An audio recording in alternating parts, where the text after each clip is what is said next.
Hello everybody. So this is my first video in my series of revision videos for English literature. And the first three videos I'm going to be releasing to you are based on context.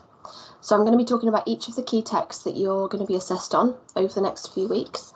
So the first one is A Christmas Carol by Charles Dickens. Then we'll look at Macbeth by William Shakespeare. And then we'll look at In Spectacles by J.B. Priestley. And the reason that I wanted to start with context is because context is really the thing that underpins the whole text. You know, it's the reason why these authors sat down and decided to write these texts. It's the kind of motivation behind all of them. And not to mention how important it is to your marks as well. So on the mark scheme, it is worth 6 marks out of 30 for the essays. And that actually equates to 20% of the marks. And I've put the mark scheme on the right-hand side of the screen here for you to see. The key words here being simple, and then some, and then clear, then thoughtful, and then exploration. And so you've got to include as much context as you can, but the really important thing here is that you're making specific links between the context and the task or the text. So you don't just chuck in context for the sake of it. You know, you don't just write a mini biography of Charles Dickens or one of the other authors. You actually link it back to the question, you pick out the relevant part of that quote that has a link to context, and you really make it as specific as you can be. So some key facts about this text then. First of all, the form is a novella, which means a shortened version of a novel. This is a very short text in actuality. First published December 1843, and you'll see why that's a key date as we move through the video. The monarch on the throne at the time was, of course, Queen Victoria, and the name of the era is the Victorian era. So let's think about this key question. Why did Dickens write this text? Well, of course, it was to encourage social responsibility, and this is a key term here. And if you're not sure of what this means, then I've put a little glossary on the right-hand side here. Social responsibility was the idea that we have a duty to act in the best interests of society as a whole. And most people of a kind of liberal or left-wing sway in terms of politics will believe in this. Whereas you've got people on the more right-hand side or the capitalist side who actually think that we are more responsible for ourselves. And we're going to talk about that a lot when we look at Scrooge, but also in another text, which is in Spectacles, when we look at characters such as Mr. Burling. And Dickens was a big believer in social responsibility. He really wanted to encourage this within society, and he also wanted to improve conditions for the working classes. He read this quite worrying report in 1843. It was a report into the working conditions for women and children, and I have linked this for you in the PowerPoint here. After he read this, he's quoted as saying that he wanted to strike the heaviest blow in my power on behalf of these victims of the Industrial Revolution. So we've got some really powerful language here. You know, he's calling them victims, and he believes that he wants to strike a blow. So we've got some figurative language happening here just in his own quote, saying that he wants to do what he can do as an author to try and improve things for people. So he knows that he doesn't have a political station, he doesn't have any great power in society, but he wants to do what he can do in his power to try and help these people, because he really believes that they needed help. And we'll talk more about that in a minute in terms of why he cared so passionately about this. And the second reason he wrote this was to spread Christmas spirit and to promote feelings of generosity, charity, and kindness.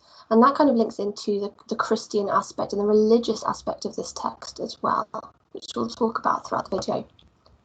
So let's start with the title. So the title, A Christmas Carol. A Christmas Carol, or a carol as it's known as, is a type of Christian song, so it comes from the Christian faith, and it's sang at Christmas time. These songs are often songs that encourage feelings of charity and kindness and goodwill to all men. And that might actually make you think of a key quote from this text, this goodwill to all men and goodwill to all, that hopefully jogs in your mind Tiny Tim's key quote in this text, which is, of course, God blesses everyone. And of course, the actual phrase goodwill does come from the words God will. So that's the etymology of that phrase as well. So it is a religious phrase. Each of the 5 chapters in this book are called staves. And of course, Dickens did this on purpose. Everything that an author does is on purpose. And when you're making structural comments about this text, you're absolutely within your rights to talk about the fact that these are called staves. And I'm just going to explain that a little bit to you now. So a stave is the name of these 5 lines that you find on a piece of transcribed music. So each of these lines is a stave. And as you can see here in this picture, there are 5 staves on a piece of musical script, such as this one. And so, of course, he wanted it to become a full song, because a full song would be written on these 5 staves, just like this. He wanted this to be almost like a song that is sang to spread Christmas spirit and to encourage people to be just that little bit kinder and to be a little bit more socially responsible. And singing and music are key symbols and motifs throughout this whole text. So within this video, I'm going to be talking about 7 key areas of context. The first one is Dickens' life.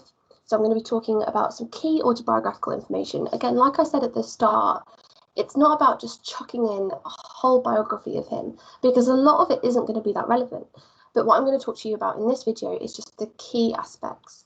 The second thing is the publication. So who he was targeting, who was his target audience, being the Poor Law and the Amendment Act that came out afterwards. Then the Industrial Revolution and working conditions. Then number 5, we're going to look at religion. Number 6, the influence of Queen Victoria and her family. And number 7, Thomas Malthus and this idea of Malthusian theory. So the key aspects of Dickens's life that are just so crucial for you to kind of link to within your essays where appropriate are on the screen right now for you. So it's important that you know that Dickens was born into a middle class family, and there's a big but here. His father, John Dickens, had a gambling problem, and this led to the family being sent to what's known as a debtor's prison. I think that speaks for itself. You can work out what that means. When Charles was 12 years old. Charles, however, didn't go to the prison. He was sent to work. So at 12 years old, he was sent to work in a ruthless factory, which was actually a blacking factory, which is where they stuck labels to bottles, which is shown in this image here for you. The working conditions were dangerous, there was toxic fumes, and it was exhausting work. It was backbreaking work. And so from a really young age, Charles felt that pain of poverty, and he felt that strain of having to work to earn your money and to earn the food on your plate. He then went to live in Camden when he was growing up, and this links to Christmas Carol. We'll talk about that in a minute. And ultimately, he actually ended up leaving school at 15, and he went straight into apprenticing at a law firm. So he did very well for himself at the end of all this. He got a bit of schooling. He left when he was 15, which is actually quite late for those times. It's not bad actually to leave at 15, and got himself a really good position at a law firm. And so he was a lawyer for a little while, but then went into journalism overall. Now, the key question here, and at the end of the PowerPoint, there is a slide with lots of questions on that I would like you to have a go at. So the first question here is, what links can you make to the plot of Christmas Carol? So I want you to consider this idea of child labour. I want you to consider how Charles was affected by having to do this. How would this change his worldview? How would this change his view of life and society, having to go through this at such a young age? I also want you to try and make a link to the fact that he lived in Camden, and this is actually a picture of his house in Camden. I found this on the internet. And I also want you to think about this idea of him leaving school at 15, so possibly a little bit earlier than he wanted to, and then being sent straight to be an apprentice at a law firm. I want you to try and make a link there to the text. So that's your first question, year 11, that you need to try and have a go at for me. Right, next up is publication. So his target audience for this book was very specific. He wanted it to be purchased and read by the middle and upper classes. He was very clever about this. As you can see in this image, which is the first edition of the book, he made it really expensive to buy. So it had hand-illustrated pictures, and this fabric that it's been bound in is very expensive. And this is what's known as gold leaf. And there was gold leaf on the outside of the pages. I don't know if you can quite make that out here as well, but the actual edges of the pages themselves were gold. And this would have been very expensive. This wouldn't have been something that a family like the Cratchits, for example, or a working class family would have been able just to go out and buy. This would have been quite a large proportion of your wages for the week. And we've got to think about why. He intended this text to be didactic, which means that he wanted it to teach its readers a lesson, and more importantly, a moral lesson. He wanted to teach the upper classes to treat those with less than them as equals, and to support them financially and socially. So he wanted to aim this at the Scrooges of the world, the capitalists of the world, and he wanted to say to them, this is an important text. I'm going to try and open your eyes to the plights of the working classes, and I want you to try and support them as best you can, because they need supporting and they deserve to be supported. And this very much links in with the next point here, and I know this is a lot of information on this slide, so I will try and talk it through, but this PowerPoint will be available as well for you to go through in your own time. So it's really important that you know that there were actually two poor laws that came out. The first one came out in 1815, very radical but widely appreciated law by the working classes, because this was our first kind of example of a benefit system or a welfare system. This gave poor people a little bit of money. If they were struggling, this was kind of like getting some universal credit or some benefits. And this really supported the working classes. However, the government soon realised that this was costing too much money, and it stopped it. And it stopped it through this Amendment Act. Amendment means a change. And so they kind of labelled it as this change in 1834. So it had a good kind of 19 years run here. But ultimately they stopped it in 1834. And they also introduced this concept of the workhouse. So from here on out, if you didn't have money to kind of pay your own way, then you had to go to a place called the workhouse, and you can do your own research into the workhouse if you want to kind of find out a bit more about this. I've inserted some links for wider research at the end here. But essentially what happened in the workhouse were that you were paid in clothes and food in exchange for several hours of manual labour each day. So manual labour means, you know, you're working with your hands, it's physical work. You're often making things like in a factory, that kind of thing. And the conditions were awful, and a lot of people really didn't want to go there. You know, it was seen as the last resort. To have to go to a workhouse was seen as the absolute last thing that a family wanted to do. Also for the reason that they were split up inside, so it was kind of men and women were separate and children were separate too. And yes, you have to move there with your children, you know, young children having to work there. And so, of course, if this happened in 1834, you can absolutely see the link here. This text being written just 9 years later in 1843, you would have seen by 1843 the real effects of the Amendment Act and the real effects of the workhouse in society. And this all links in to Dickens's view that people were being treated unfairly and not being supported enough by the government. And we can describe this as social injustice. So what was happening to the working classes, in Dickens's view, was unjust and unfair. Linking into all this, and you know, hopefully you've done work on this, and this is just absolute revision for you. But just to kind of go into the overalls here, the Industrial Revolution is the name given to the transition to new manufacturing processes in the early 1800s. This is when more machines were being introduced, factories were being built, and it was a time of great change. More people moved to the cities. This is known as urbanisation, and of course this had the knock-on effect of causing what's known as overpopulation, and kind of rapid housing was having, and that's why we had things like slums appear in the 1800s as well. And of course, working in factories was tiring work, not to mention the child labour. So children were often used to carry out dangerous tasks, such as climbing inside machines. And it was a bit grotty, and it was very challenging for the working classes. I found this chart on the right-hand side of this slide, which I found really interesting. This shows the populations of the major European cities in 1850, so 7 years after this was published. But it would be very much similar to the time that Dickens wrote the novella. And as you can see, of all the cities in Europe, all the major cities, London is far and wide the most densely populated. We're talking here of a population of over 2 million. And if you look at the next biggest city, it's Paris, and that's only 1 million. So London had over double the amount of people living in it that Paris did.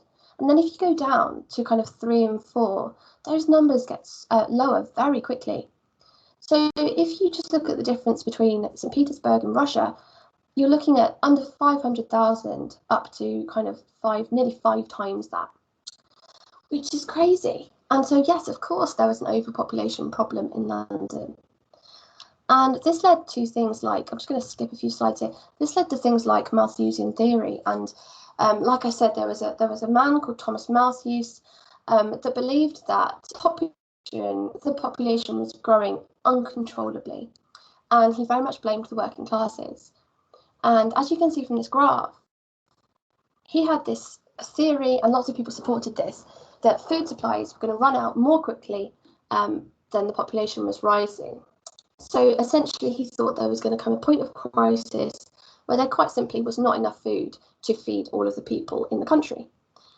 And I mean, there's some evidence for this, but it was very much kind of doomsday thinking, and he was looking at the worst possible outcome of all of this.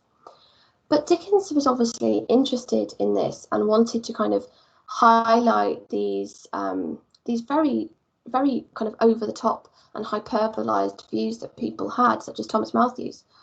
And of course, we see this in Scrooge's quotes in Stave 1. So, for example, when he's talking to the charity collectors, and he says, well, shouldn't they just go and die and decrease the surplus population? So, of course, he's talking about the working classes and the people who don't want to go to the workhouses. And so we've got this idea of surplus population. Now, surplus means when you've got too much of something. And we're talking about human lives. You know, we're talking about the fact that he thinks there are too many human lives in the capital and in England as a whole. And this is something for you to kind of think about where you stand on this and your own kind of political views here. And it's something you can talk about with your English teacher and possibly your history teacher and things like that. But it's just really important that you're aware of this Malthusian theory. Okay, so the next thing to talk about is religion. Just to confirm then, again, this should all be a revision for you, but the majority of the Victorian population at this time would have been Christian, and they would have believed in this concept of heaven and hell.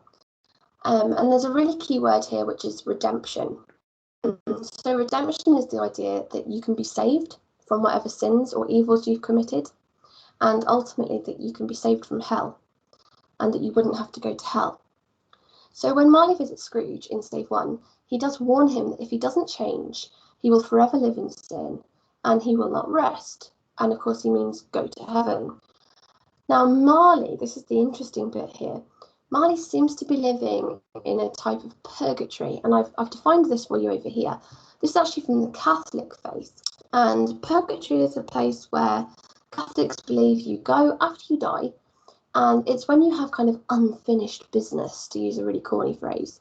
But it's somewhere you need to go to purify your soul before you'll be able to move on and to ultimately be at peace. You've probably seen movies with this kind of thing in. Sometimes movies refer to it as living in limbo, but the correct term is purgatory. So there's another key word here, the idea that Scrooge and Marley have to pay penance for the bad deeds that they commit. And Marley comes back to tell Scrooge that he has to change his ways and he must right his wrongs so that he can move on to heaven. Religion is a really important aspect of this text. So we have Tiny Tim's quote, God blesses everyone, but we just have the overall themes of heaven, hell, good, evil, right, wrong. And it's clearly something that was important to Dickens and that he wanted to be important for his readers as well. And then next up, we have the influence of Queen Victoria and her family. We can't diminish the importance of this royal family at the time. They were a really important family and kind of role models, a set of role models for society. So they had a large family. There were 9 children in total by the end. There weren't that many at the time of publication. I think she was only on child 4 by 1843. But still, it was very much the idea that it was a large family. And many Victorians were inspired by these family values. And Queen Victoria and her husband, Prince Albert, absolutely loved spending time with their children. You know, they played games, read books, played music. And so this kind of really disseminated down into society, and it was something that society looked up to. And like I said, they held them as kind of an ideal, something to aim for. Prince Albert was originally from Germany, and you might not know this, but he's actually the person that introduced the idea of having a Christmas tree. So this is a German tradition that he brought over with him. And when he did it, people were like, you know, you cut down a tree and you bring it inside the house. It was seen as very strange. But now we don't think anything of it. You know, Christians nowadays, and even non-Christians, will bring a Christmas tree into the house. And, you know, we have fake ones now. But this is very much something that Prince Albert introduced to society. And this all links in with the idea that Christmas really came into its own in the Victorian era. It became a mainstream holiday. This is also the time when Christmas cards were being invented. This is the time when Santa turned red, which you should have talked about at some point with your English teacher as well. And the idea that the ghost of Christmas present in this text is a symbol of St. Nicholas, but in green robes, because this was pre-Coca-Cola. So what I'd like you to do is to answer these questions based on everything that I've talked about in this video. Now, I'm not sure how you're going to be watching this video. It might be something that you watch in class with your English teacher. It might be something that you watch in an intervention. It might be something that you're watching at home the night before your exam, kind of cramming. But these are just some really key ideas to think through. So first of all, looking at the autobiographical information that I shared with you from Dickens's life, what links can you make between his life and the plot of the story?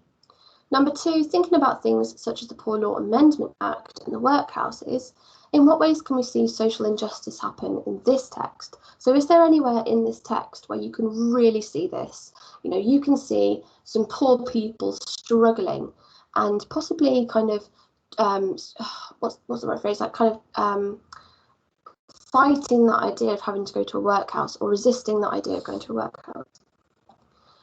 Number 3, what could wealthy people such as Scrooge have done differently to help the lower classes? I think that one's fairly obvious. I think there's quite a lot in this text that he could have done differently.